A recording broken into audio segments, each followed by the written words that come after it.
Okay, we might be starting to see some little interesting things here with ChatGPT and what's going on.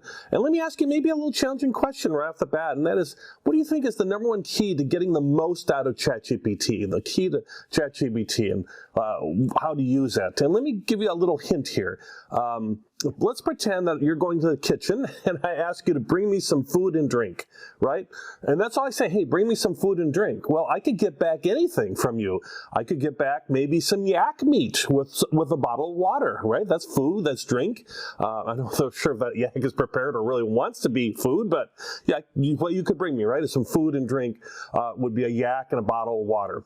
But let's say instead I asked you more specifically, please bring me a slice of pizza and a Coke. Do you have that in your mind? You probably weren't thinking about the yak before, but if I say, bring me a slice of pizza and a Coke, you probably have something in mind. And it's probably something more along this line, right? Piece of pizza and a Coca-Cola, right? And so the idea is that being more specific can be more helpful.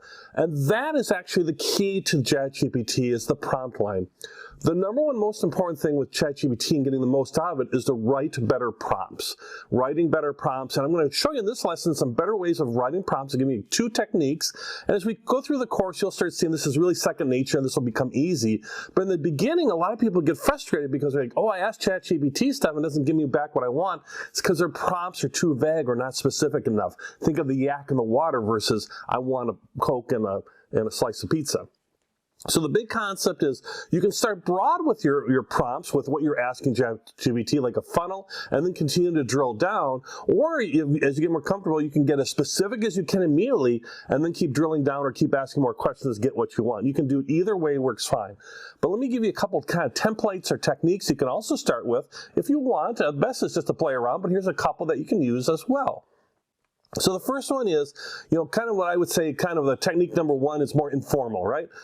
Just how is, just asking ChatGPT to act as something, a someone, a person, act as something.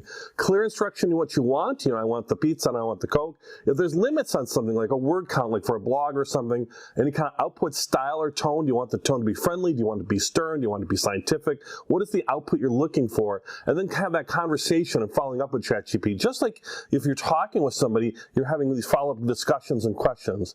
So an example of that might be, act as a professional copywriter. So we're actually telling ChatGPT you're a copywriter now versus being a psychiatrist or a manager. These are all things we can tell ChatGPT to do. But we want ChatGPT to act as a professional copywriter. And the clear instruction would be like, write a blog article on what is a hori-hori knife, the benefits and how to use it for gardening. And is there a limit? Yeah, I want it to be 1,500 words, maybe 2,000 words. That's like a sweet spot for blogging. Output style and tone, friendly and fun. Maybe or I could have it be something completely different. Maybe I want it to be really super serious or something like that. You can tell it what you want it to be, and then you continue that discussion as far as the follow-up. So that's one way you can do it, is using those bullet points there and those highlights as far as how you can form it. Another one would be a more formal ChatGPT, technique #2, where you can actually just put in these 4 bullet points and then just fill in the blanks. What's the topic? What's the audience? What's the content goal? And what is the writing style you want? So it's a little more formal and more broken up, but you could start and write it that way. You don't have to, but you could, early on, you could do it this way.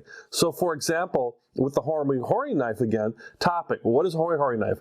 Audience, retired people. Content goal, write a blog article on what is a hori-hori knife, the benefits, how to use for gardening, and then what is the writing style. Maybe in this case you want to be concise, easy to understand, and friendly, for example. Or it could be something that's, right for an 85-year-old. You could have it be that for retired people, write like you're writing for an 85-year-old. Or if it's for children, write like you're writing for a 7-year-old. So that's the idea of these 2 techniques, is there's ways that you can just be asking these questions and better questions. And the key with all this is it's going to be real second nature to you. The more you use ChatGPT, this will become second nature. You'll start inputting things. You don't have to be as formal with either technique 1 or technique 2. Play around with it. You'll be real comfortable with it.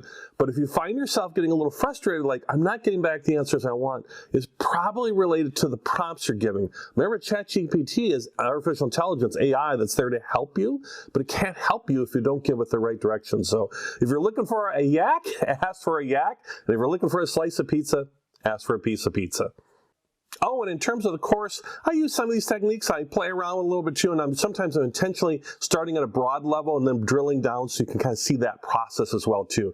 But you use ChatGPT the way that you want to use it, of course.